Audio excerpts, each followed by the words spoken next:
that come in from the. But you don't have to. Oh, Yeah, but you can if okay. you want to. I just I keep it see. there. I don't refer to them a lot, but sometimes I do. All right, I'm going to go in and tag you on the Okay. post. I mean, on the post. I'm going to tag you on Facebook. That's the only place I can tag you. Oh, And okay. I'll have some clips. I get clips after every show, and I'll put them out on Facebook and tag you on them. Perfect. And if you want them, you can just let me know, and I'll get them over to you. Oh, yes. I would love that. Thank you Yeah, so much. starting to. Yeah, I'm starting to offer that to people. You got to pay it forward, right? So I appreciate that. yeah, okay. I just tagged you, and we're ready. We have one person in the house, but there'll be some more. We have been Okay. getting shadow bans since December the 27th, to be exact. We have done pretty well with the algorithms. They are all connected, by the way. Facebook, YouTube, they're all in cahoots together. But that's nothing to fear. But yeah, so if anyone is hearing this and you want to help us with the algorithms, I don't normally ask, but be helpful if you could share it to your page or to a group or whatever the case is, YouTube, Facebook, or X. We have a new friend today coming from my beautiful cousin, Monica, who's hooked me up with 5 or 6 fantastic people. And so I'm really excited to be sitting down with this beautiful sister today. Marsha is joining us, and as usual, typical Soulogy fashion, without all the promos and all the spit and polish, just our very raw way. We're going to get to know each other, and she was thought we were coming on an hour ago, so she had an hour to kill. So she went through some of the material that we do at Soulogy, and so she won't be shocked when I ask her, "Have you always been this weird, or did you have a wake up experience?" Welcome to the show, by the way. Hi. Thank you so much for having me on the show. And it's such an honor to be here with you and your audience and just share some insight. I think that zoology pretty much is explanatory for the most part. So I do feel like I had a good sense of what this show is going to be about. But I did have an awakening Mm. on my journey, and it basically led me into the life that I'm living now to be awakened to the mission and why I'm actually here. But like many people, I lived a very 3D life where I was not good enough. I was living the let me try to be better, let me work harder, let me put my worth on who I'm dating. And I ended up being extremely successful in that life.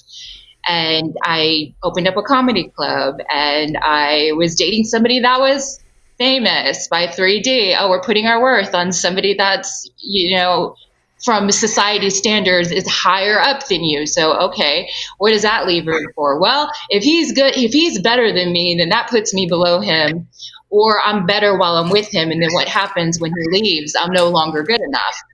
And so I worked intensely hard on the comedy club. It took me 3 years to open up the comedy club, thinking it's one of my biggest achievements. Oh, I'm finally good enough. I'm finally good enough now. I opened a comedy club. No, no, no, no. We need to date somebody that's famous. That'll make you more good enough. And so then I went into my manifestation journal, just like I manifested the comedy club. I manifested this person, and we had a great relationship until we didn't.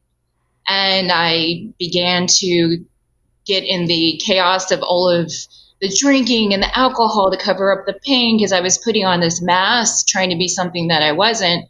And eventually what happened was is that I got so drunk that I said everything that I was holding in, that I was trying to be this perfect good girl, and I said everything. And to this day, I don't even remember everything I said to him, but I know it was enough for us to break up. And through that, Holy shiitake mushrooms! I love this story. I love it. Keep going. yeah. So through that experience, what I was doing, part of my healing standard and part of my band-aid was going into another relationship. That was my dopamine hit. Let me do this. Let me do that. Let me distract myself from the pain. And this is when I started drinking, because I was in the club scene as well. I had a comedy club on one side and the bar scene on the other. So I'm there every day. And so, I don't feel good. Let me take some alcohol. Let me feel better. And it was, again, short lived, and it worked until it didn't. And so when I came home, because this was a long distance relationship, when I came home from that argument after I had been drinking, still, he was mad. As all as I knew, he was mad. We never really even discussed what was said. And somehow I knew when I got on that plane that that was the end of it. And sure enough, 4 days later, we broke up. And I had to look within. But the first thing I said was, what's wrong with me? I did something wrong. Instead of a higher perspective of, okay, how is another way that I can look at this? But for me, it ended up working out because I wanted to fix myself, per se, like a lot of us want to do, is just, something's wrong with me. Let me do more healing. Let me do more of this. Let me do that. And so I did try to. A couple nights later, I had to go to work because I was the owner of the club, so I had to be there. There was no calling in. And I'm sitting there and I'm like, okay, I'm going to drink. So I'm drinking my pain. And there's this attractive man that comes up to me and I'm like, okay, next one, this is going to be him. I'm going to just drown out the pain. And I start drinking and I start to make the connection. And there was something in me that just said, I cannot do this again. There's no way I can do this again. And I went to the back room and I cried for the first time because I would always suppress my feelings. And I cried and I cried and I cried. And I said, I never want to touch a drink again. And I'm committed to changing my life. I'm committed to figuring out what's going on. And so I started looking at YouTube videos. I started looking at all the healings. And this is where the mask and the veil started coming off. And that's what led me to somebody that was informing me that part of my club was validation, because I was living in this. I didn't know I needed my club to feel worthy or feel important or feel enough. And then I started to listen to what he was saying. He's like, I did ayahuasca. And I was like, okay, maybe I want to do that then. And so I started getting very intrigued about ayahuasca, not really knowing too much because I was spiritual, but I wasn't like spiritual like I am now. I knew a little bit about it. I had no idea about ayahuasca. So I just start binge watching all of these videos and I look at where this certain person is doing ayahuasca. And I said, I'm going to manifest that. I'm going to go there and I'm going to manifest it. So I started manifesting Rhythmia. I'm not sure if you're familiar with Rhythmia in Costa Rica. Mm-hmm. They have ayahuasca ceremonies. Mm-hmm. And I started manifesting it. And sure enough, within a month, I got a scholarship to go there, which is about $4,500 to do ayahuasca for a week there.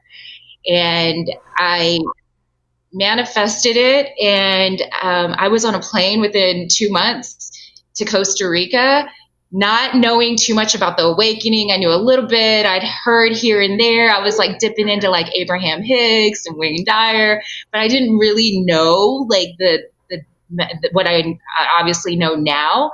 And through that experience of ayahuasca, it was like a flash of like, whoa, this is what you were living in. You were asleep. And then there was just all of the information coming in at once.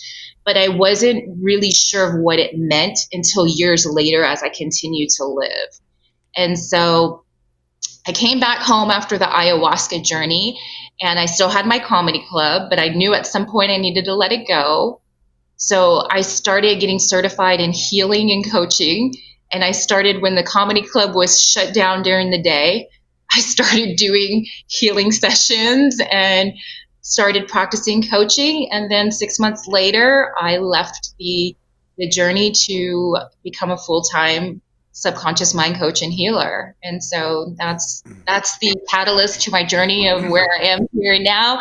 In the last 5 years, I've dedicated my life to this spiritual evolution and journey and mission. And so thank you so much for having me here and hearing my story. Thank you for your service. Yeah. And thank you for your candor too, because so that was what, five years ago or so? Yeah, this is fascinating. It's really fascinating for a lot of reasons.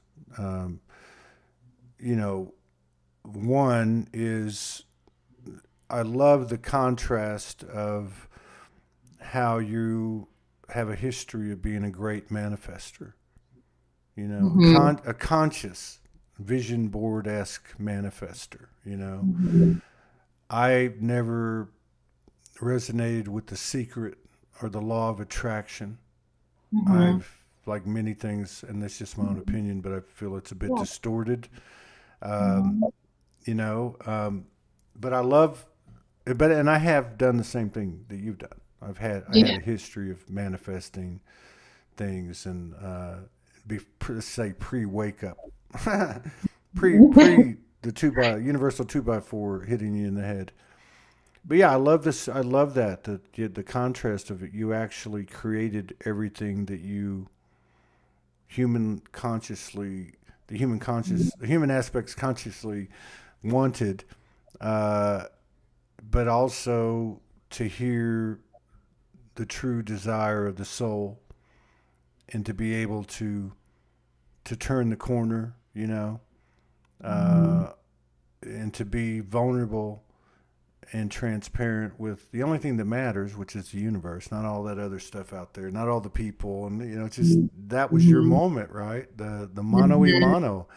I'm gonna Mm-hmm. cry, and I'm gonna just say this is where I'm gonna go with it, and so that's a really cool story, and your energy and your your journey comes through in the frequencies. The other thing I find absolutely amazing.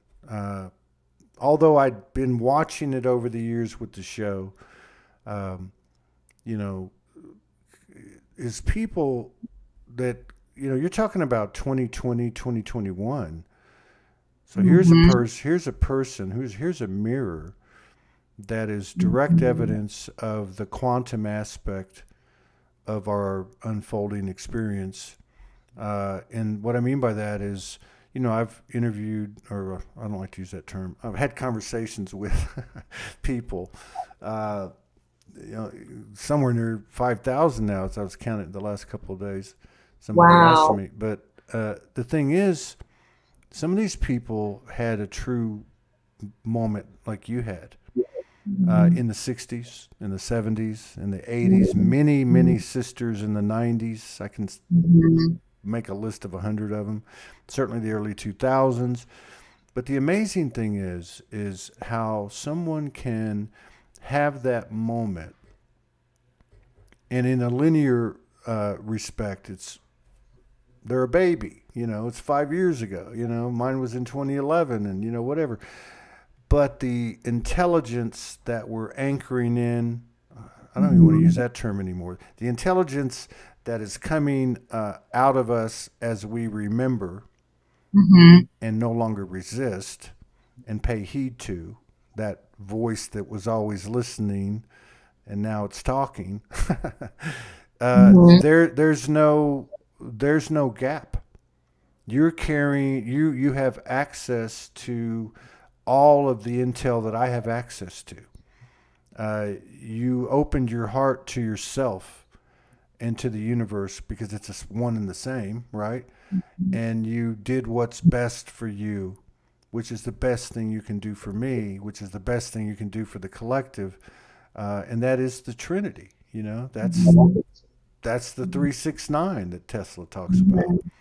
So yeah, you just got so many so many things that we could just unpack there. And of course, there's the human side that goes, "Oh, you had a comedy club and you're from Texas. Where was it? What was the name of it?" but Well, or who was the guy or whatever. But no, it's this. This is what um, I was even thinking the last couple of days. I was like, man, do I want to keep doing this? You know what I mean? Like, right. but it's these moments. It's these moments. It's when Mm-hmm.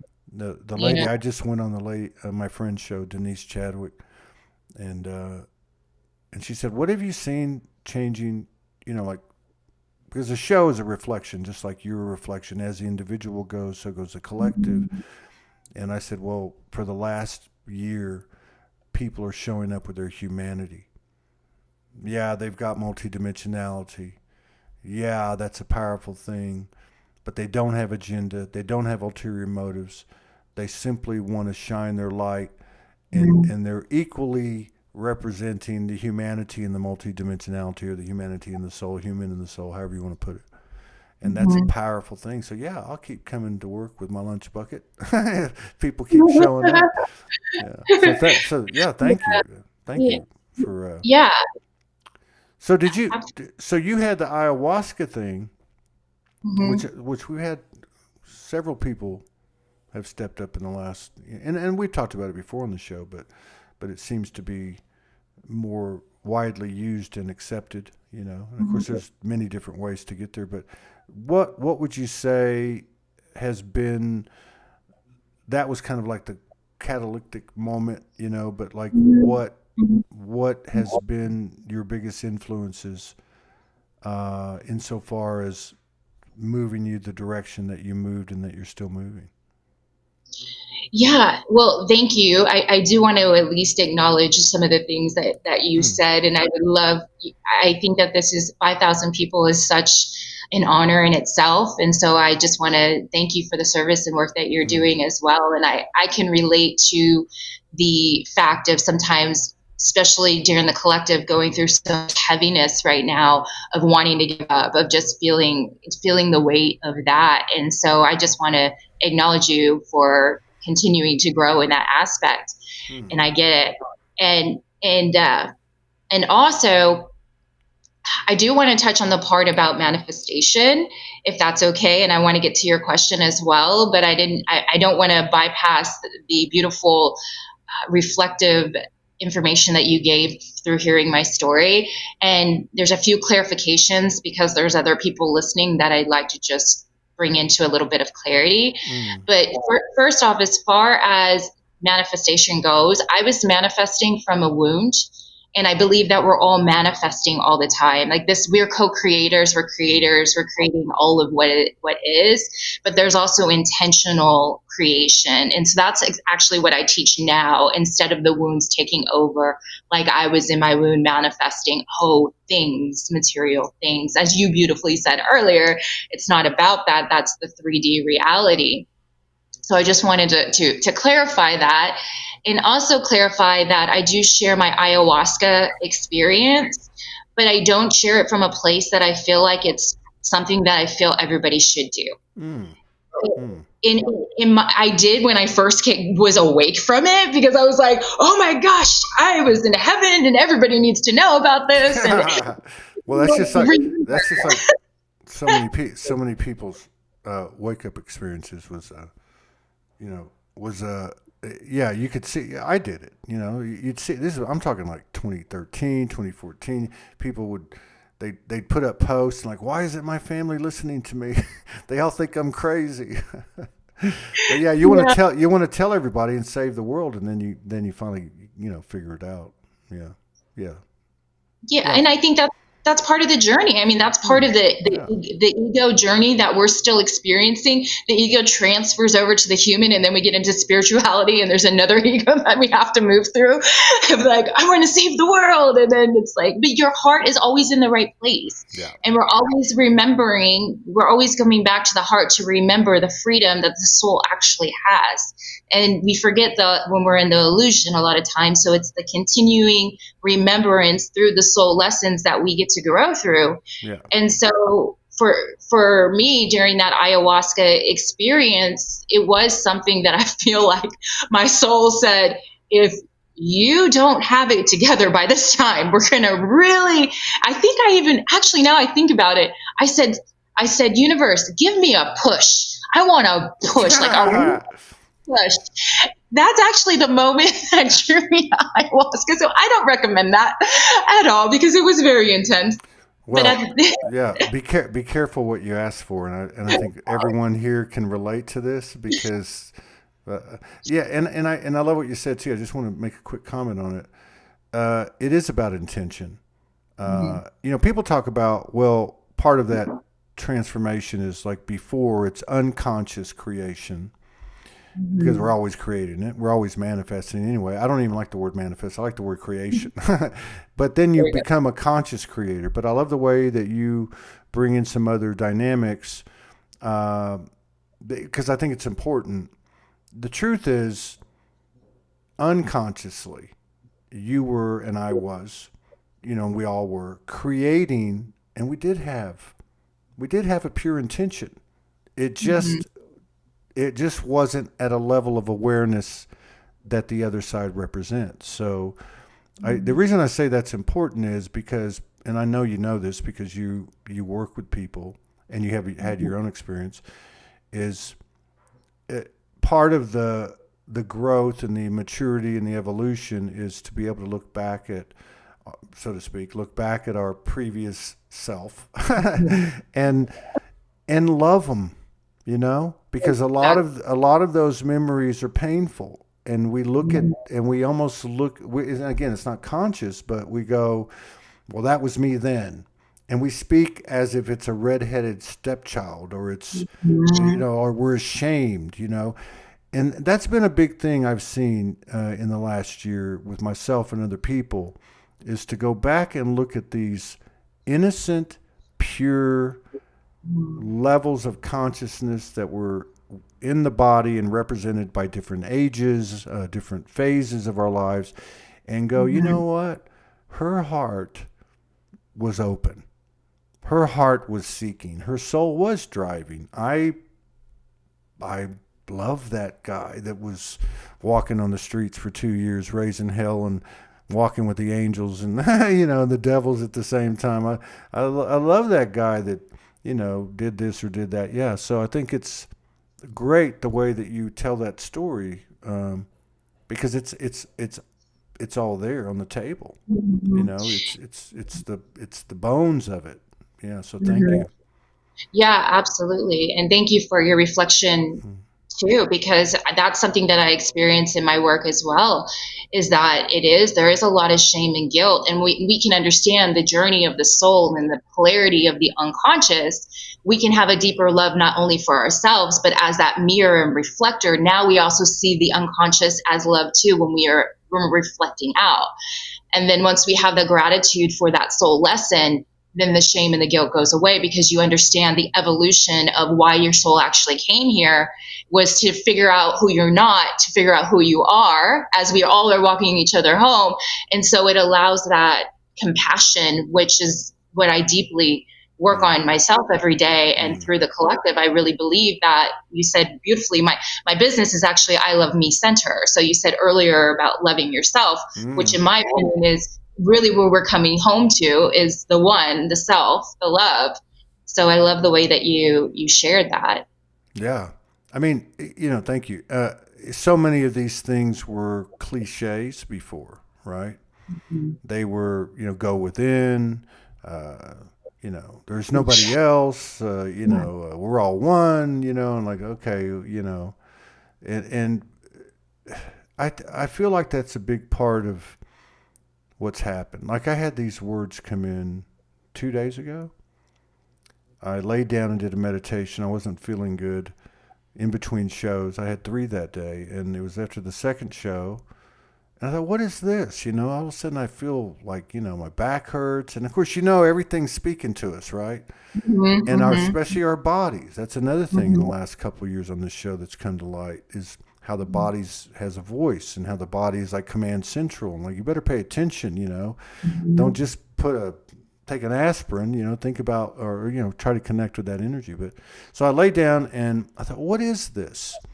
Because it wasn't words, and I'm laying down, and I finally get to the, last 5 minutes of it, and I'm like, oh, so these words came in, and it was sobering, somber, Mhm. and there was another one, and I can't remember what that one was. But when I dug into the sobering and somberness, it was more, because those were like futile descriptions. Mhm. It was more like, hey, it is what it is. Like, in other words, it was as if Mhm. a bunch of cognitive dissonance had been Mhm. washed away So imagine, and this was, it felt very collective, but I could feel the insight, which was like, imagine this big wave comes in and wipes away all this cognitive dissonance, and everybody's going, holy shift. Like those truths are lies, and those lies are truths.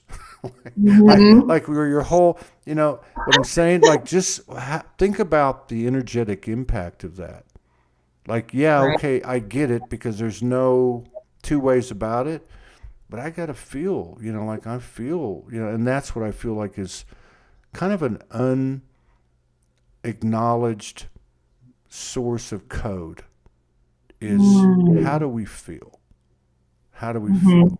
You know, Right. and I feel like that's no pun intended, but I feel like that's the real thing, and it requires being in touch with this human being and not being out there, all the time.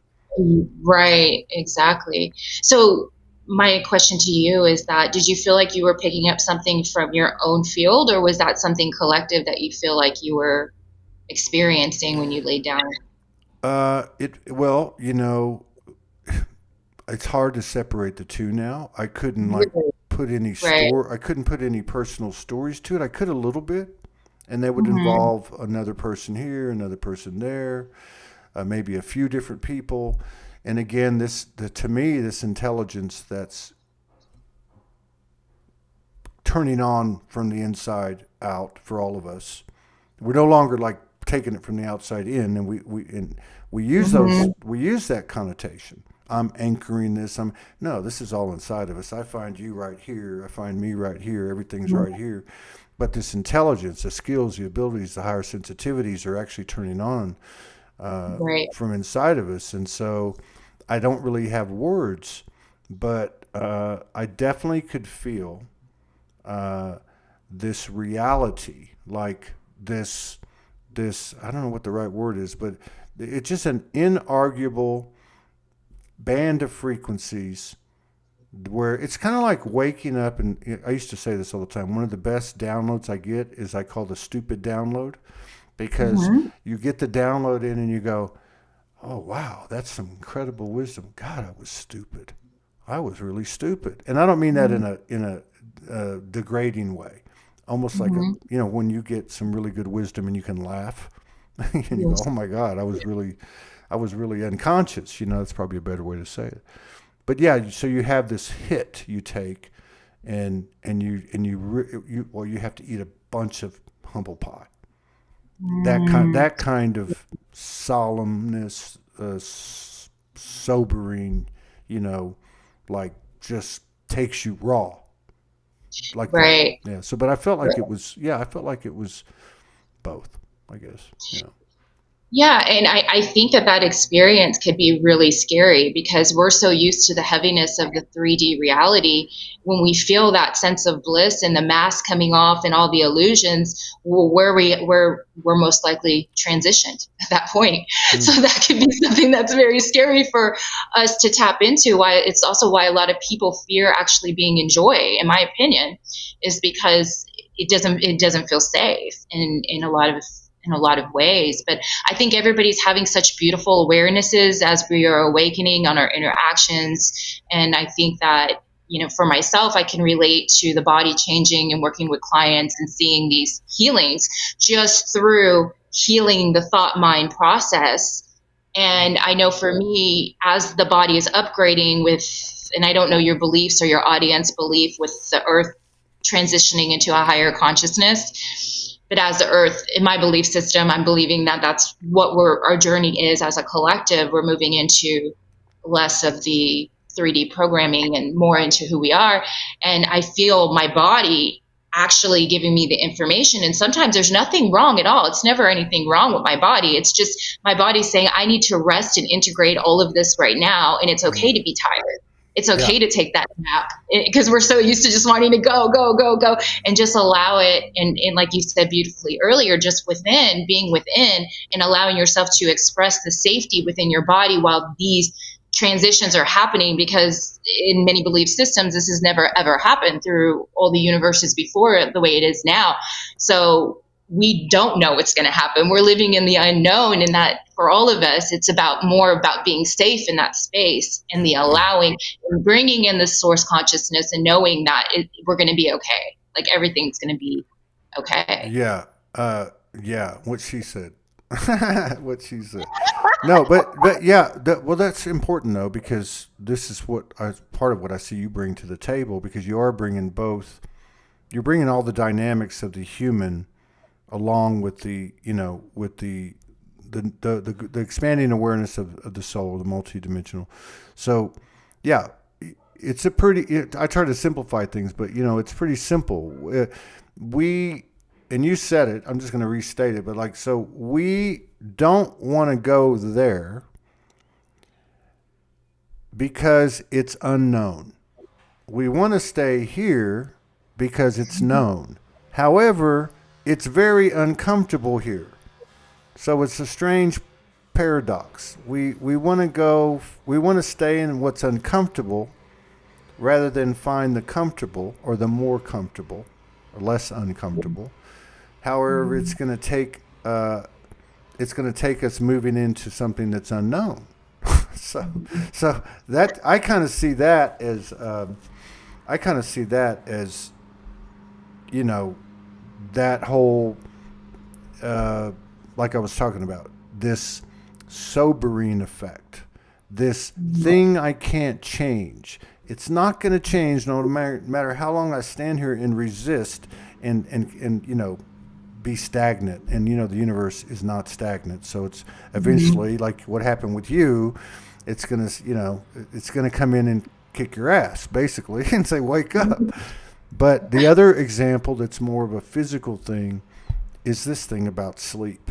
So that's a great example, because it's becoming very obvious that sleep cycles are changing. Some people aren't sleeping. Some people sleep all the time.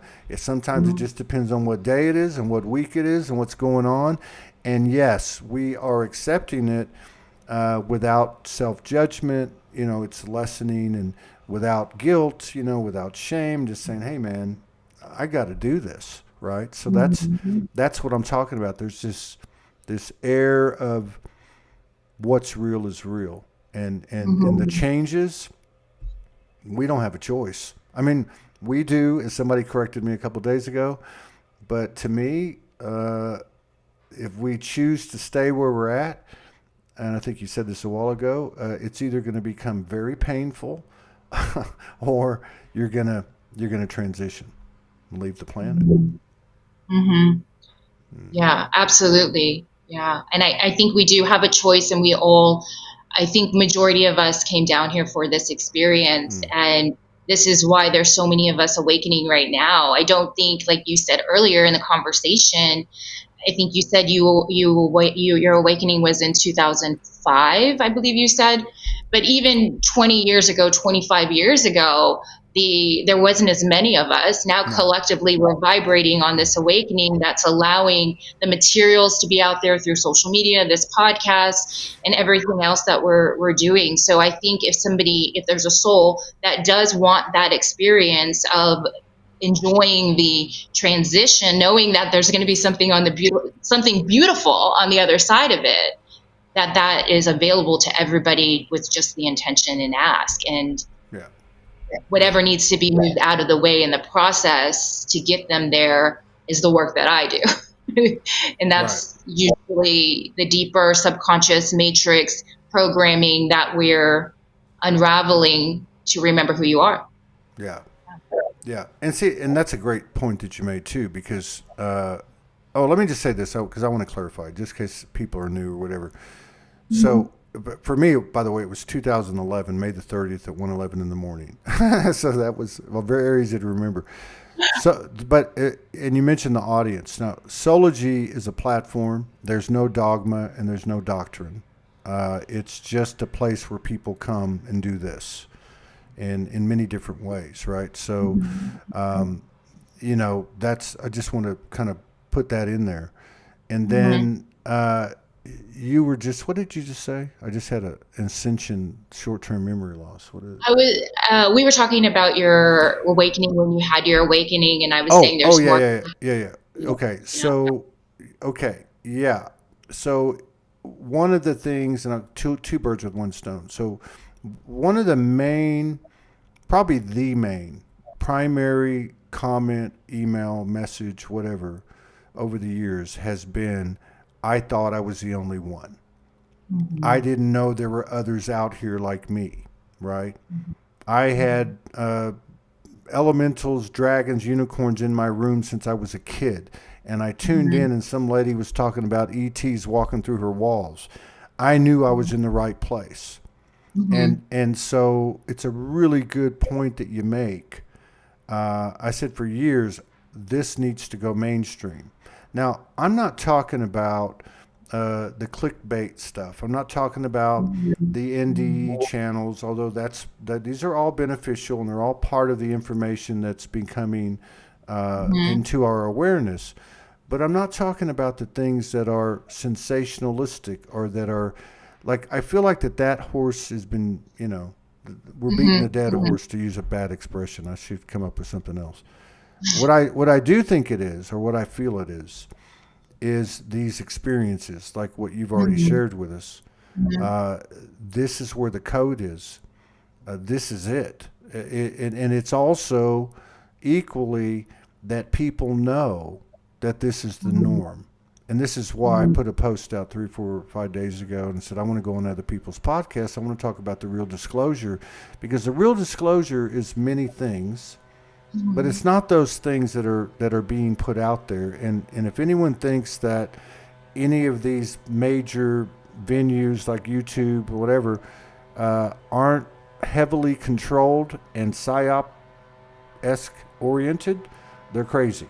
Okay, and the real intel is coming through the non-physical. It's coming through the telepathy. It's coming through the synchronicities, and there is a growing awareness that the crazy people aren't crazy. The weirdos aren't weird. Everybody, a lot of people are having these what we call psychic experiences, paranormal visitations, and you probably know this because of what you do, but a lot of this stuff of that degree of experience is blocked out. And then we know Mhm. this from like traumas, right? Like, you know what I Mhm. mean? So there's an element of this memory wipe that I think has been kind of part of our makeup, and you might call it from a human aspect self preservation. Uh, Mhm. however, that's being lifted now, and I feel like that weirdos like you and me have been suppressed. And if you just look at your last 5 years, I know the story because I've lived it and I've heard it so many times. You had the ayahuasca thing. You want to go tell everybody. Everybody tells you you're crazy. Everybody tells you, hey, what happened to you? Why can't you go back to the way you were? But you can't, right? Mhm. Like, so Mhm. that little thing that's guided you, that's guided me, that's guided all these people, um, it's what got us here. And Mhm. it's not going away, you know? So it's a very humbling, it's a more humbling as time goes on because of what you said earlier, which another way to say that would be what you hear over the years is perhaps my greatest fear is fear of my own power, Mhm. right? Absolutely. Yeah, 100%. And I'm so glad that you landed on fear, because that's where I was going as I heard you speak. And I think the part of the journey that I am currently on right now as a guide and supporting people through, and still a student and teacher of my own evolution, is understanding the fear and understanding the positivity that came through all of that. As hard as it is that it may seem that everything is happening for you, not to you, even the fear, even the things that were manipulated in the society programs, because I believe that everybody is looking through a different lens of perspective, through Mm-hmm. through universe, God, whatever your perspective, how you want to name it. And through those perspectives, nobody is wrong. And maybe they're doing something that seems wrong, but it's to awaken something in us. So even with all the information that's out there, we can see that it's distorted in a lot of ways. However, it's not saying that it's wrong, but what is it inviting into us? A deeper sense of ourself, being able to trust ourselves, to being more discernment. And then we don't have to question ourselves about, is this the truth? So the more we can dive into being in touch with ourself and grounded in our body, like we spoke about earlier, and know that everything is alchemy, back to the heart and love, that we have the power. That is the power. When we can look through the lens of how can I look at the highest perspective of this? How did this work in my favor? What did I grow through? And then alchemizing, energy can't be created or destroyed. So what do? We alchemize it into love. And then that's our fullest power. And so in when we can be here as a student and understand that this is Earth School, then we have a huge opportunity to allow people to experience through their lenses. I know I was sharing things my first year that I'm like, wait, I've evolved. Oh, what was that? I don't know. Something just, what the hell? Keep going. Okay. So I know in my first year, I was sharing publicly, and there's things that probably now that I've evolved and grew past, because that's the journey, is to evolve. So I do my best, and I love that there's no dogma here, and that everybody has an opportunity to view through their own experience how they want to perceive. And I don't think anybody's story in any mystical or metaphysics or anything that they see on the other side is untrue. I believe in all of that. Yeah. It's just that soul is experiencing it. That's why one soul may experience it and another may not. And yeah. So, that's what she said again. It just makes it easy for me. But yeah, the thing, before we let go of the fear thing, I mean, it's fear is obviously, I actually feel, I mean, there's three things. There's fear, there's the death program, and there's victim consciousness. And I don't know how the reality I can't separate them, but I feel like victim consciousness is the biggest hurdle that we have, because it's so subtle, so embedded, but you could interchange the words, but fear is probably the easiest one. And there's a lot of cliches with fear. And I think the way I would explain where I'm coming from is, we've all been through shifts. We've all been through the shift, one time or another, dark nights of the soul, so on and so on, and lost things. Okay. And there's nothing like somebody coming to you and saying, hey, why don't you get over it? That's, for lack of a better word, fucked up, right? I mean, that's just not cool. I'm not judging anyone. We've all done it. I mean, it's some way or another, energetically or not. And if we don't think we have, I'll meet you outside and you can walk on water for me. But my point is that to me, and how's that related? Well, fear is, collectively kind of seen a certain way, right? It's what, it's such a broad term. It's such a broad energy. It's such a broad overlay, let's put it, or a distorted presentation of love, or wherever you want to put it. We've got, this is an individual journey. It's an individual way. We're all souls. In other words, you almost want to say, like, let's have some respect for everyone else's souls. If you really look at the soul highway, if you look at the higher dimensions, there's no interference there. People stay in their own lane, right?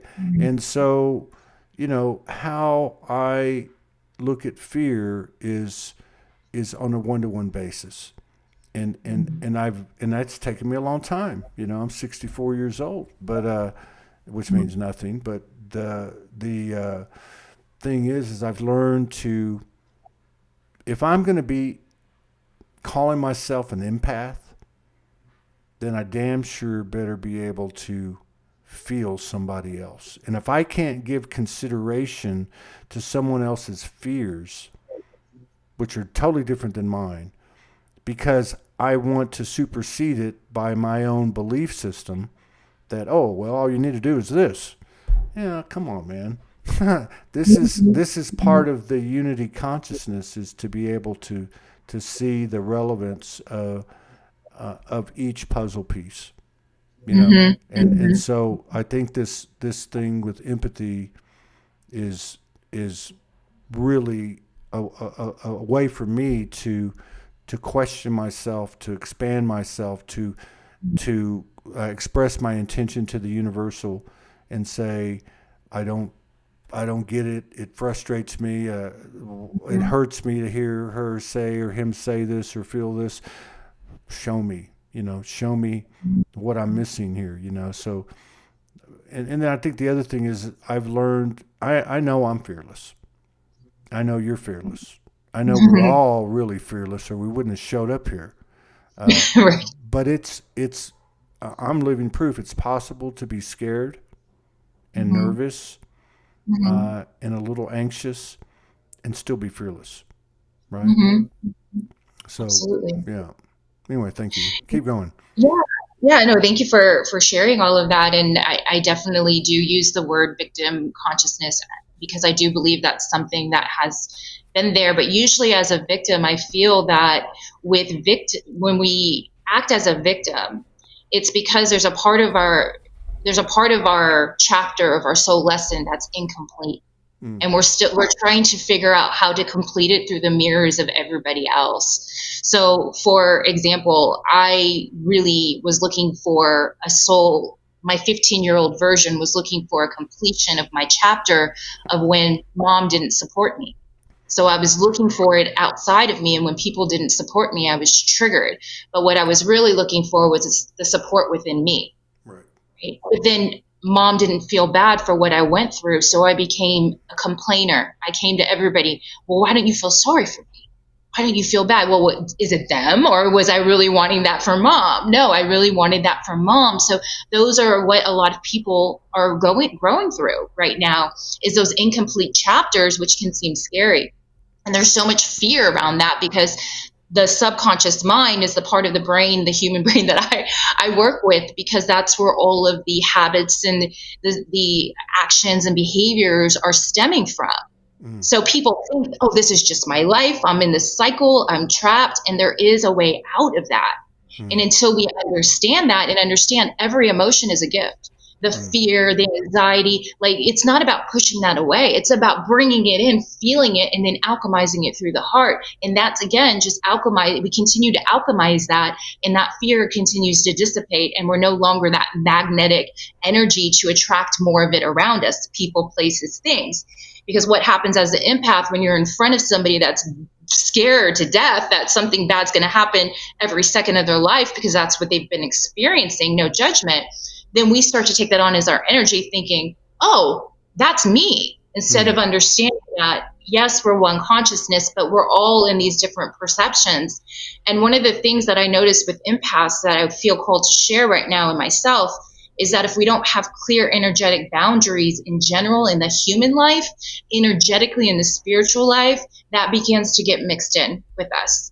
So it's really clear to have a loving boundary around us and work on not being into it too many judgments, because that's going to attract a field of, in the spiritual realm and in the human realm, we're still a magnetic energy frequency that's going to attract more of what we are.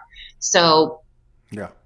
That's right. That's something that I wanted to share. That we attract. Yeah. We attract it. That's part of it. Yeah, like we attract it. That's part of operating without victim consciousness, because we attract it. So therefore there is no judgment. The only threat of judgment is a self-judgment. And if we neutralize the self-judgment, there's no external judgment. So we're talking about this is beyond quantum leap. This is because you're taking, if you look at the universal monadic multidimensional table, round table, right? Where there is no head, right? Where each one of us has within us, right? The human being has been the redheaded stepchild. We have looked at the human being. It doesn't matter why. as, oh my God, you're limited, you're small, you can't do anything, you don't live very long, you get sick, whatever. But we're coming into something different now. We're not only sitting at an equal seat at the table, but we're actually on point. Next time it'll be our other aspect or whatever, but right now we're on point. So, as mundane as the human experience has been, no matter what we're releasing and transforming, alchemizing, we're taking the most dense aspect, our greatest weakness, you might say, and turn it into our greatest strength. And this is what we're doing. We're finding a way. We're sharing our code. There is you, me, and there's this other thing, this Holy Spirit, this Soulogy, the mother, whatever you want to call it, and it's happening. And this is the point. This is the point. It's not, the universe doesn't just go out and do the same old thing every day. It's always expanding, just like we are fractals, and we are representing that. We're replicating that. So what are we doing? We're having more experiences so we can learn more. This is not just to experience it. It's also then to take that experience and do what you're talking about, which is to alchemize it. But so what I love about your stories and your energy is the how-to is very simple, right? And I've heard many practitioners say this over the years. I take them to the door. That's the whole point. You walk through the effing door, right? Because when you walk through the door, it's kind of like I used to have the thing with, doing a live back in the day, when nobody was doing lives, and my soul's telling me, you got to do, this is what you're going to do, create a studio. And I sat there for 3 months of a whole summer and petrified. Like, what am I going to do? Like, you're going to just do it. Point is, the minute you click live, you don't have a choice. You just walk through a door. So you're either going to show your ass or show your soul, or both, probably. You know what I mean? But the point is that the point is you've walked through the door, and that's like 99% of it. So I love the way that you bring in the emotions. Like, I don't know. I've seen so many different modalities and processes, and very impressive, very impactful. And obviously there's, they're all ultimately the same thing. They just, in this human experience, they have different methods. But to be able to sit with the emotions, the feelings, man or woman, because I don't think either one of them had, had an upper hand there. Is even given the Mars Venus conversations, and men aren't in touch, and but the point is, that's it. That's the door. The door is, I'm pissed off. I'm gonna go sit on the bed, and that's what I did. I would go and I'd say, okay, I'm pissed off. How does that feel? And then pretty soon you realize, well, I'm just sitting here alone, pissed off, and nobody cares. Nobody's going to feel sorry for me. No, it doesn't matter how many people I tell. Who am I trying to convince, them or me, right? So then you start to realize, hey, this is part of me. It's okay for me to feel sad. It's okay for me to feel a little bit envious. It's okay for me to feel a little bit jealous and admit it to myself. Oh my God, am I becoming a man now, or whatever? But to sum it up, I believe, like you said, when you were talking about that, and I love your conviction, I believe that the emotional spectrum of a human being, you might call metaphorically the heart of a human being, is a unique aspect in the universal family. You hear many stories. We have our own experiences. They don't have an emotional quotient. They might have a huge heart, but to be boots on the ground and have this wild range and a spectrum of distorted dualistic polarity, that's a whole different ball game. This isn't just the math of polarity. This is like this craziness, right? And to be able to then take the experience of all those extreme emotional cycles and spikes and be able to bring them into one place, to one voice, to one heart, and to be able to function. Now that to me is like new soul, through the new experience, taking the awakening or the awareness or the enlightenment of it and saying, okay, now what am I going to do with it? Oh, well, let's do it here, let's do it now. So yeah, it's crazy how the complications are leaving and the simplicity is coming through. It's like we tried everything else. Let's try it. Let's try us now. How about that? Yeah, yeah, definitely. Let's try us. Yeah, I totally agree. And I love your reflection on the emotions. And I think as far as the emotional state goes, it is something beautiful there. If we get into a little bit deeper, if we go into other planetary systems, there's planetary systems that don't experience any emotions at all, right? From my teachings and understanding. And so it's such a gift that we have this ability to see, like you said, the polarity and understand that is all as an emotion is. It's nothing to be feared. It's information.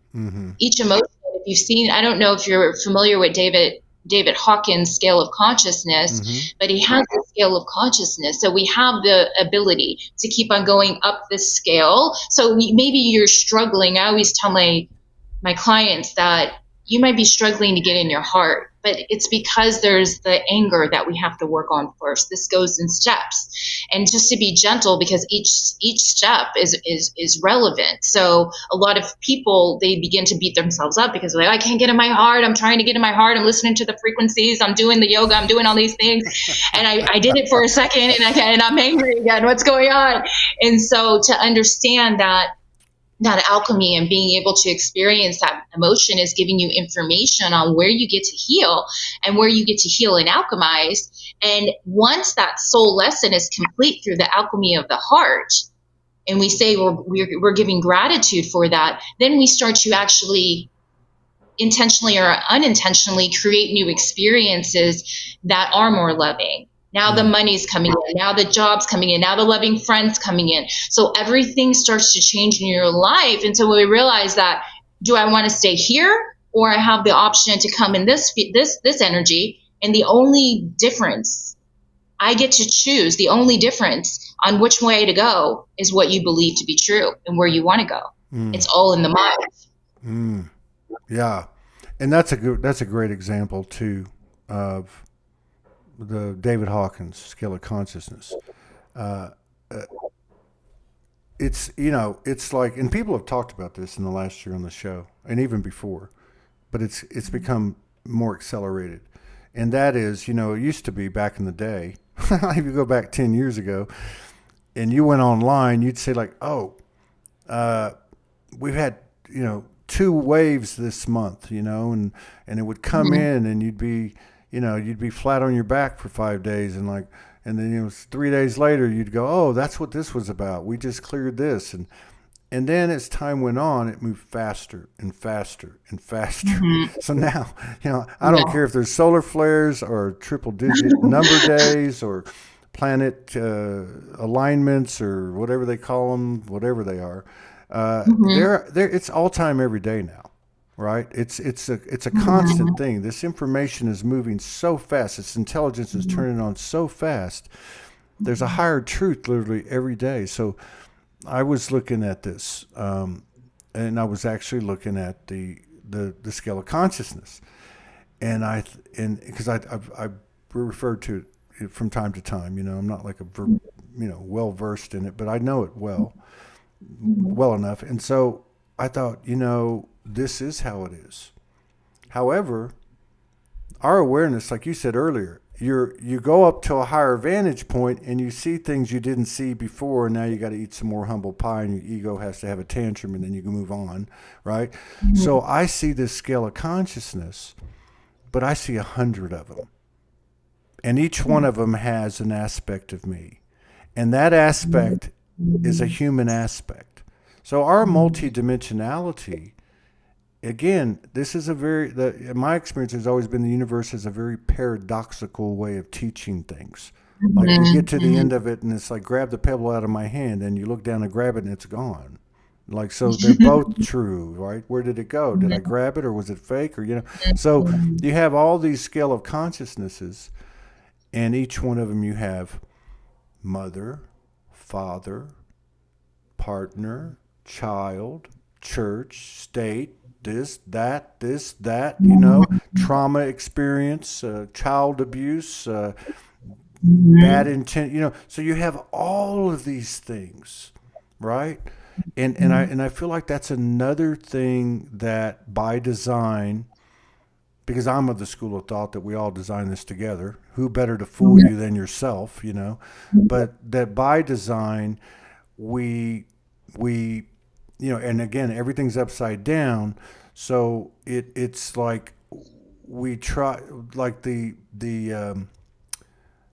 like say the delivery from the realm, from the old paradigm, is kind of like I said earlier, like, get over it, man. There's one solution. Get over it, man. Do this and you're cured. No, there's all of these aspects of us, and every one of them has a voice. You could say the 1-year-old, the 2-year-old, the 5-year-old, but it's even more than that. And like you said, how do they come to us? They come through feelings. They come through triggers, and triggers are the same thing as an activation. So this is the most fertile raw material that we can utilize, and that's at our disposal. It's not out there anymore. It's not the Arcturians and the Pleiadian parts of us and all this that brought us to the party and helped us to go, oh, you're multidimensional. Yeah, well, now we're here, boots on the ground. They're not here. We're here. And even if they're standing next to us in another band of frequencies that they can see us and we can't see them, we still have this physical density, and we're the ones doing the work here. And we will have this respect and love for ourselves. And by virtue of that, they will respect and love us too. In fact, they already do. We just don't know it and didn't think it. But the point is to take these things you're talking about and sit with them and learn from them, because they're part of the experience, and they have a certain level of mastery, each in their own way, for us to remember we're the ones that did it, So it's just crazy to me how after all this time it's come back to this, what would seem in contrast to the multidimensionality, this very mundane, very human, like, oh my God, where's all the stars, where's all the fireworks and the bells and the whistles? Oh no, it's the human. And then even that becomes beyond beautiful. You're like, oh my God, look at this friend I just made. I can look at your face and I can see your journeys, plural, right? You know what I mean? First thing I noticed was the color of your eyes. A lot of people were like, damn, your eyes are dark, dude. And I'm looking at you and like, oh, she's got the same, color of eyes. You know what I mean? It's like, I don't know. You just, it's just a whole new world.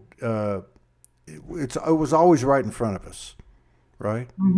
It's always right there. Like the animals have been telling me since the first of the year, like, oh, we've been here the whole time. You're out there looking up here, and it's right here. Exactly. You know what I mean? So it's the physical heavy density it flips, and it becomes the highest level of transmission frequencies, downloads, and intelligence that we can obtain, which is, we're the center of it.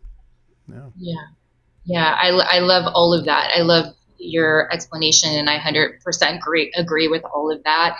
And I do believe that, like you said, it's just finding that heaven on earth, knowing our internal power, and knowing that we've been looking at the blue balloon because they've been telling us to look at the blue balloon.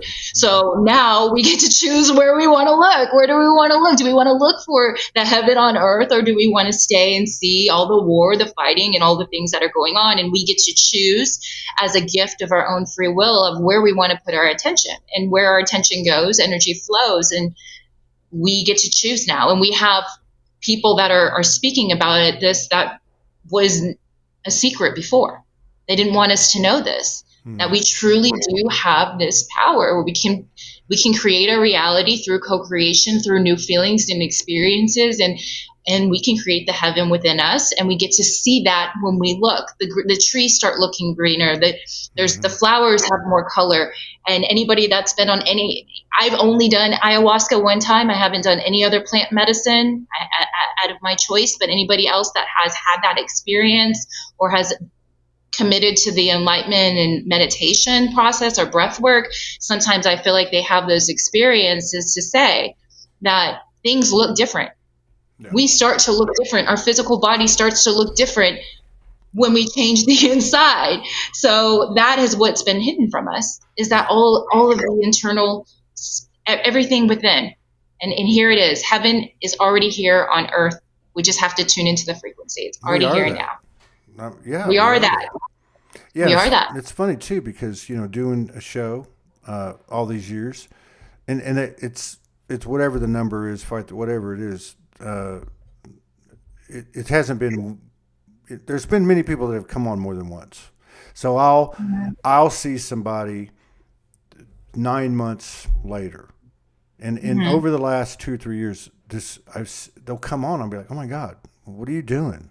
Like, you look younger, Yeah, it's true. It's very true. And then like this, what you're talking about with the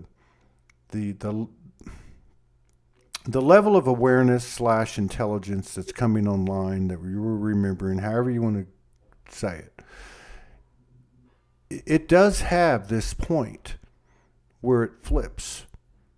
You can look at many different metaphors. The poles are going to shift, flip. I get it. The literal part of it doesn't scare me at all. How can a soul survive if a soul never dies? So either I'm right about that and a whole bunch of other people, or we're all wrong about it and we're going to be worm dirt and we won't know. You know what I mean? So, but the point is, there is this switch, this flip. It just, there's no way around it. You know what I mean? And I feel like that there's quite a bit of evidence energetically through the individual journey, through the sharing, through the proximity. Like, we could just sit here and not say a word to each other. And there's a certain level of exchange happening that's probably more important than anything we can say. But I think there's a mounting momentum and evidence that it's already happened in the energetic field. And when I say energetic field, I'm talking about where the dreams come from. Where you might say the mother dreams it, and then our masculine side starts to build it, and then alter and refine it. And when I'm saying that too, I'm saying that in the physical experience, the 3D, there are things, many things involved that we don't see. Things that are being disclosed, things that are being withheld, things that are being put forth as truths that are not truths. There's this whole myriad of things. That's why I'm not concerned if a reptilian walks in the room and says, I'm going to eat you. I'm going to be like, okay, you want some ketchup, because I'm just going to come right back anyway. Right. Or whatever else, whatever else there that's presented that I've attracted, like you said earlier, because and I know that too much of anything is, if we grant something, if we look at something in a superior or inferior perspective, we're basically a narcissist, and this is a narcissistic realm, and that's what it's designed to do, is to put us in that place, which takes us out of that central neutrality or 0 point field, or what I call the soul highway. So what I'm trying to say is that the whole idea of presence, inside job, self-sourcing. You're talking to somebody who's been talking to practitioners for 10 years, because the bulk of the people that come on do some form of energy work, right? I've watched this change. And change, again, is inevitable. And it doesn't mean anything's going away. It doesn't mean it's going away. It actually, what I've found is that as I let go of belief systems and concepts and And believe me, I was guided to open up SoulogyNetwork.com in 2023, and I was guided a year later, shut it down because it no longer fits this, this evolution, this stage of evolution. So it's a crazy thing when people talk about surrendering and letting go, and it is real. It is very, very real. But I really have found that whatever it is, you let go from the heart, you let go without a charge, and it comes back. It comes back in a way you can't even imagine, And I think that some people call that abundance, and I feel like what you reflect and what I'm experiencing and what I see others experiencing, there is this steady, deliberate expansion of abundance that includes love, that includes comfort, ease, grace, joy, bliss, ecstasy, all kinds of great stuff. We thought we were partying before. Wait till you get to the party now, right? The after party, right? Yeah. Yeah. Yeah. Yeah. It's very I humbling. love that. Yeah. It's very humbling and it's very beautiful, and it takes your breath away. And and like you were saying earlier, somebody was making a comment too. Are there people? Are there things happening on the earth? Are there people that are going to go, oh, but look at this, and oh, but look at that? That's just part of the mosaic, We're not going to go say we're getting to the point now where whatever, especially as an energy worker, as a practitioner, those, you don't have to go look for them. They're coming to you. The ones that, that fit, they're coming to you, period. It's just, I've had too many of them come on in the last few months and say that, it's on autopilot. It's becoming more and more refined. And that's just one example of what you said earlier about what we attract to ourselves. Yeah, absolutely. I think that we attract whatever we are. And yes, the heaven on earth is already here, but we're constantly just tapping into the frequency. And how are we tapping into that frequency? Well, we're being the heaven on earth. And so then it's just about coming back to the frequency and feeling that. And I do believe, yes, I've attracted many clients in the beginning. My first year, I attracted so many clients that were reflecting back my wounds. So I would have to go home and then work through my wounds so then I could guide them through what they're experiencing. And so it was just so many reflections of, and when I was in an energy where I felt like I was in a belief system, and most of us are unconscious of the belief systems that we're walking around in, that I wasn't important. So I would go to a restaurant and then the waiter would ignore me because I was in that frequency.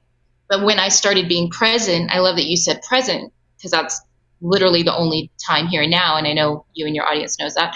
And when I was just in that present moment and just allowing, then I was that tuning fork to, oh, how long have you been waiting? And coming to me right away. It's just everything around you, your grocery store experience, your car rides, people letting you in traffic, like even the small little things. And we are absolutely abundant and it's all available to us. It's all here now. We just have to rewire the mind to get out of the blue balloon of the programs of, oh, you got to work really hard to make it. You already are the money. You already are the abundance. It's already all here for you now. And there is a little lack of energy sometimes before things can happen.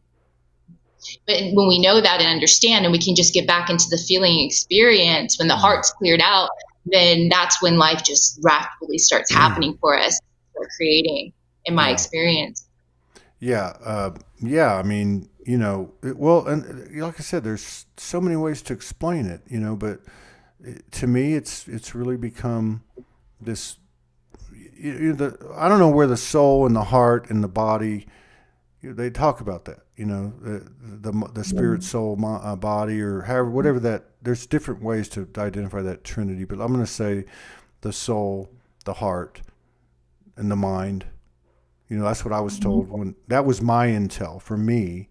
was, they're like, Soulogy. I'm like, what's Soulogy? It's the other side of truth. I'm like, what is that? Well, you'll figure it out. But it is the heart and mind of spirit, the I am soul. So that's, that's a Trinity kind of thing. But I'm the boots on the ground. I'm the man. How do you explain it to my human, right? Well, you think with the heart, your heart, and it's come out now. There is a neural network in the heart. There is a electromagnetic field of the heart. The heart, it is, run it through the heart. The Christians used to have that acronym WWJD. What would Jesus do? I like the one from the Big Lebowski. What would the dude do? But but the point is run it through your heart. What we're fighting is nothing outside of us. This. I mean, it's the identities that we have, and there's not just one. You can say there's one ego, okay, but again, we're multifaceted, multidimensional, and that includes our humanity. So you have many, many different identities and voices and masks, and that's not to take anything away from it, because, like you said, these are our messengers. These are our teachers. Right? These are all shamanic aspects that faked us out so they could teach us a lesson that will never, not teach us in a bad way, but so we could gain something that we would never forget. Right? So that's what happens. We want to say, well, there's an exception here. There's an exception here. I was told a long time ago in my early days, right? They were like, don't ever throw an absolute down at the universe. Don't ever tell the universe, okay, well, I'm unity consciousness and all about this oneness, except for that little 1% over there. That's not me. And so, in my soul speaks very blunt to me. I used to call it the brutal honesty of the soul.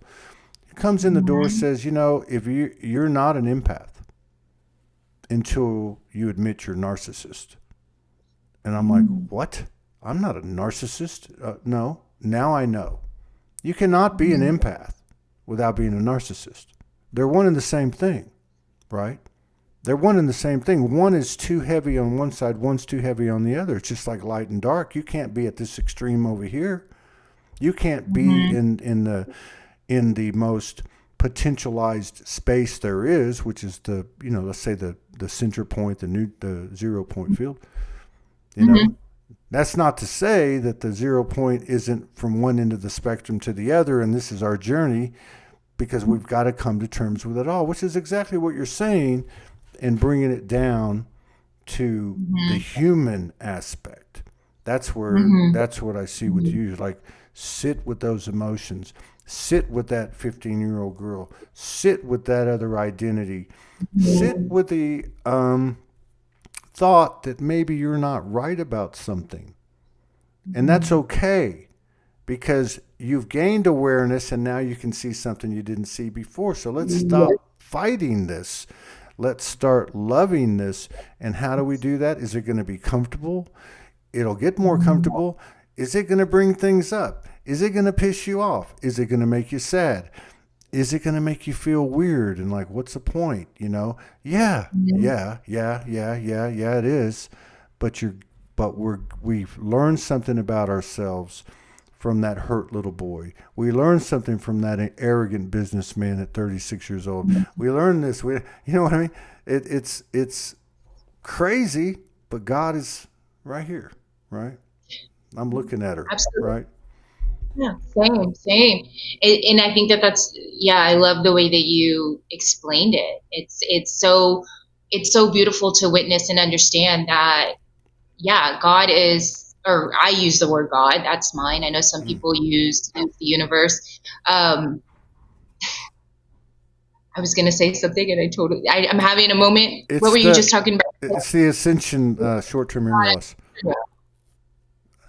I was going to say something. What was the last thing you were talking? Oh, about the experience. Oh, so the experience that I, this is what I've witnessed, and I can only share my experience and what I've witnessed with my clients, is that yes, we gain this wisdom, but when we understand that the only suffering that we have is one in the mind, but also in the story and the perception on how we see it, and we get to change that.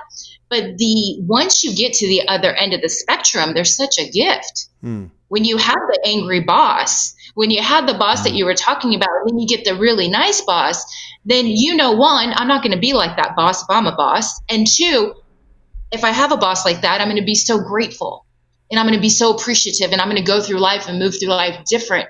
So these experiences are all in the perception and how we see them. And if we can see them through growth and through the lens of our heart, knowing that maybe some of us, and this is my beliefs, is that we've had different lifetimes. So your parents might be here on their 5th lifetime, you're here on your 100th, and then you want them to act more mature, but they don't have the soul experience, they don't have the experiences of the lifetime to give you what you're wanting, because they're still learning themselves. And this is why you both decided to come here to have this lesson together before you even came down here. These are the parents you chose for you to both grow through. So I think that that was beautiful, and I do think that at the end of the day, we're all the one, and we are all God, universe, all that is. We're all love.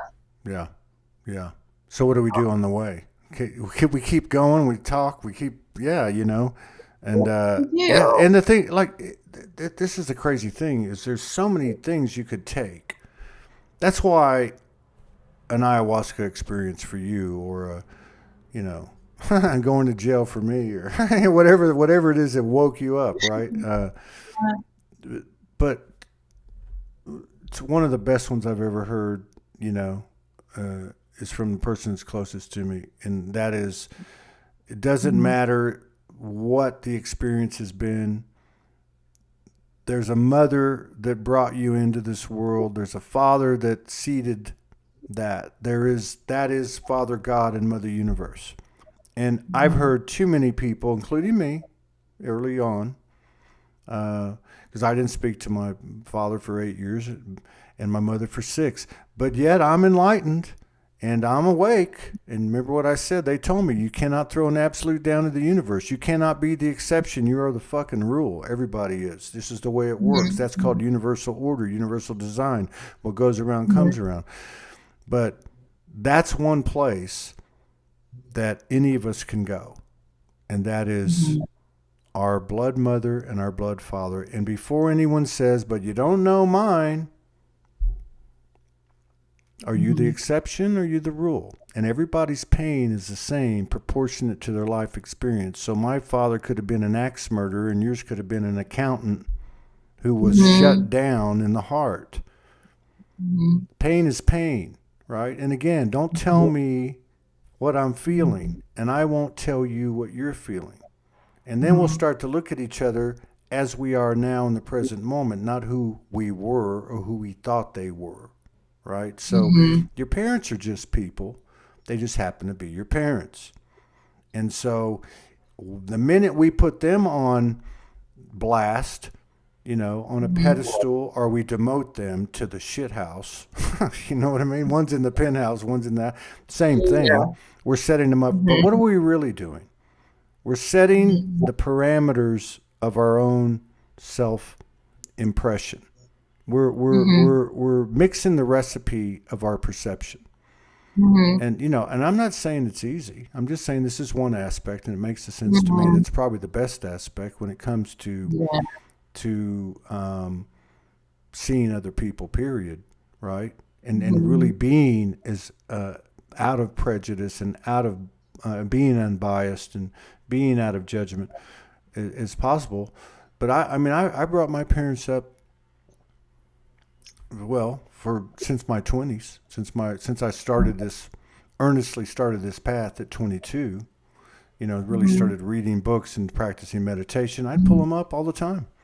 And, like everything else, it's like this, that's kind of how we go, right? It's just up and down, up and, but eventually, right? But I feel like it's going up. But you know what I mean? But eventually your low point is your old high point, because but the thing is it's like, it's like we want to do all this other stuff, and it's all taken us. And really, in many different ways, we've exhausted these possibilities. We've tried the sex, drugs, rock and roll, and all this other stuff. Mhm. And you come back and it's just you. And what are your Mhm. closest circles? It's like you said, Mhm. you call it God, someone else calls it Mother Goddess. I mean, there is no semantics even involved with this band of frequencies and dimension timeline that we're speaking of and creating and coding. Um, that it's a very human thing. It's when the human says, "I love you, Mother." Mhm. Yeah, does she still have some of the same rhythms she had before when I was? Yeah, she does. But it's Mhm. okay. And my father, it's okay. And I can Mhm. say that, and I don't have to say it because in here, it's done something to me, you know? And, Mhm. and, and that's a great thing, too, going back to your experience 5 years ago. Mine was 2011. It took me until about 2 years ago to get to this point. Mhm. And that means and there's people that did it before me and there's people that did it after me. But in this environment, which is not linear anymore, it's even beyond quantum, in my opinion. You have access to it. You're everything I am. There's nothing I can Mhm. teach you. There's nothing you can teach Mhm. me, and you know what I mean. Uh, Yeah. Yeah. this is it's a well, like I said, it's I don't want to say the end. It's the end and it's the beginning of the most incredible, to my recollection, the most incredible saga, journey, epic thing that's ever happened. And I'm just honored to be here, and I'm honored to be here with you today, and I'm honored to meet you. And I'd love to do something with you again down the road if you're interested. Sure. Yeah, absolutely. Yeah. Thank you so much. Yeah, it's such an honor, such a great conversation. And yeah, I would love to come back, and I love this conversation and where it took us. I knew it would be guided in the divine flow of where it needed to go for the ears that needed to hear it, and for ourselves as well as we collectively raise the consciousness here. And Mm. how exciting is it to be here? And I want to just say one last thing to reflect off of the beautiful things that you ended with, is that if we if we were here and we've lived this lifetime and we've came back thousands of times, hundreds of times, and this was the last time we really got to have this earth experience. This was the last time. Never again will we have the fear, the sadness, the anger, the triggers, the judgment. Will we be able just to appreciate it just a little bit more? Because after this, it's just bliss. Yeah. It's just That's what started this whole thing. We're all stars up yeah. there, and it was perfect lighting and the perfect tone. And somebody, probably me, said, "Hey, man, why don't we try something different?" We always have this, right? This is Yeah. us. So that's why I said it. That's one of the reasons I believe. I know I don't have to say that. I'm just going to say we're all part of this design. We've all agreed. Period. Mhm. You know, and the only thing that keeps us from aligning with that is giving preference to our multiple identities that don't want to go yet. So, and that's part of it too. Even given everything we've talked about, is yeah, I'm going to walk outside today, and I'm going to have a walk, and I'm gonna live. I'm gonna Mhm. I'm gonna go down somewhere and get something to eat, or I'm gonna have a beer, or don't forget, this what you just said, right? We're gonna get out of this. I have a friend of mine that a lot of people know him that followed the show over the years, Franco de Nicola, and he transitioned October of 2021. The most tapped in person I've ever been across, and a lot of people would attest to that. His no heart, more open, but we're talking about total recall of several planetary experiences, Mhm. recall of the non-physical planes, and in fact, this Mhm. life he had as Franco was his only Earth incarnation. He had dropped in a few times into bodies and seen things, but anyway, one of the things that he would say is there was a time when he was going through some indoctrination and a role, and he was fielding people that would come, that would physically transition. And Mhm. he said, Mhm. because somebody had asked on the show one time, well, what about people that commit suicide? And he said, the craziest thing is they're the first ones that come back and go, man, that was awesome. I'm ready to go back. So my point, my point is that to your point is, Mhm. it's like we're at the end of a cycle of cycles. You know what I mean? And we're getting to the end, and you can see the light at the end of the tunnel, and the light bulbs are going off, and we're going, whoa, slow this thing down, man, slow it down, right? So that's a really good point that you end with, because you can't fake that stuff, and you can't fake out the universe, and that's you. Mhm. You know, Mhm. this fake it till you make it thing doesn't work. The positive affirmations work to a degree, but to actually go, what you're talking about is reverence for it all, Mhm. good, bad, ugly. Mhm. The alcohol use, the comedy club owner, and all that stuff. All those phases you talked about, and my own and everybody else's. Yeah, I truly can Mhm. say I wouldn't change a thing. I've got no regrets. I'm Mhm. not saying I don't have some tenderness and soreness still from past experiences, but yeah, it's all getting better. But I got to ask Yeah. you, something though, uh, before we go. So did you do comedy, or did you create the club? Did you actually do comedy? No, I did not do comedy.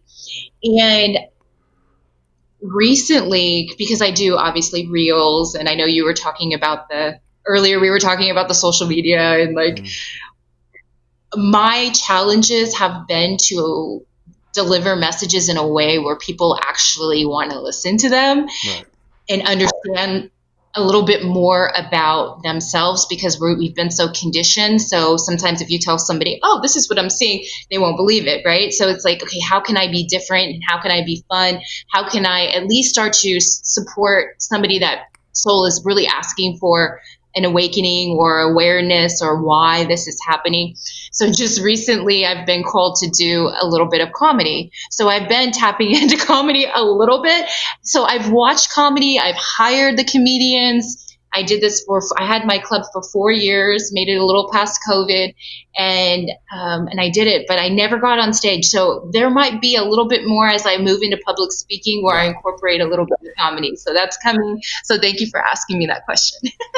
Yeah, it's because we've done these over the years. We've done a few different things besides this show, and one of them's called an open mic.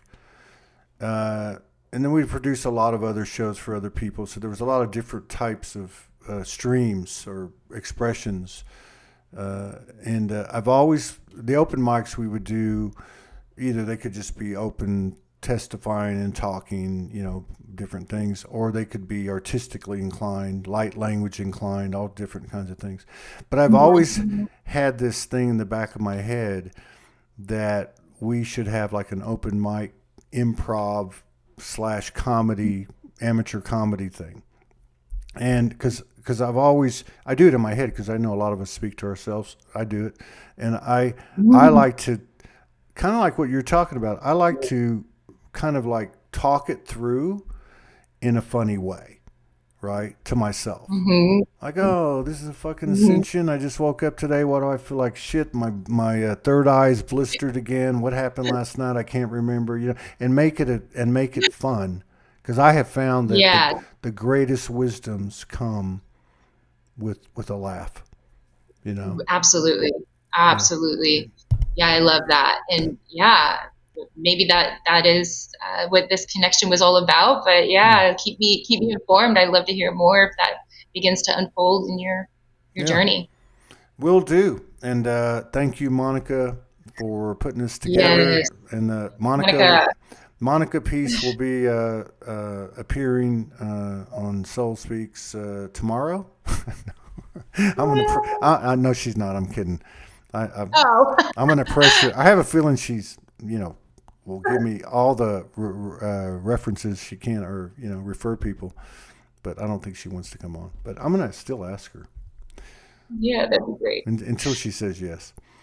All right. Well, you take care. Thank you so much. Thank you so Thank much. you. Love to all. Thank you. Blessings, peace, love, and grace to you and your loved ones and all the things you're getting into. I look forward to sharing space with you again. Thank you for coming in and honoring us with your presence and being so open. And thank you, everybody, for joining us. We will be back tomorrow. This is our last show today. Thank you. Peace out.